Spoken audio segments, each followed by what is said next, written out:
नमस्कार। आज भाई लोगों आप लोगों के लिए लेके आया हूँ। आपके घुटने में दर्द रहता है, कट कट के आवाज़ आती है, ठंड में जैसे शरीर जाम हो जाता है। ये घुटना खोलने की बहुत ही सरल और आसान एक्सरसाइज जो आपके शरीर के जोड़ जोड़ खोल देगी। बहुत ही आसान और सरल अभ्यास जैसा कि इस वीडियो में दिखा रखा है। कोई भी इक्विपमेंट नहीं, कोई भी सामान नहीं, कुछ खर्चा नहीं, सिर्फ एक छत की दीवार के सहारे।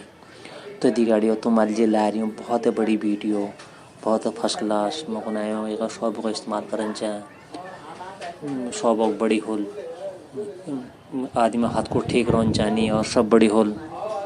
ये एक्सरसाइज बहुत बड़ी है, तुम शॉप का इस्तेमाल करन चाहें। बहुत सरल अभ्यास है और योग में तो बहुत बड़ी है कि आदमी खुद सही छन तो सब कुछ सही छन और हाथ और खुद आदमी को सही रोन जाए। ये तो मेरे कमर तली जुतल छन पूरा अभ्यास होल।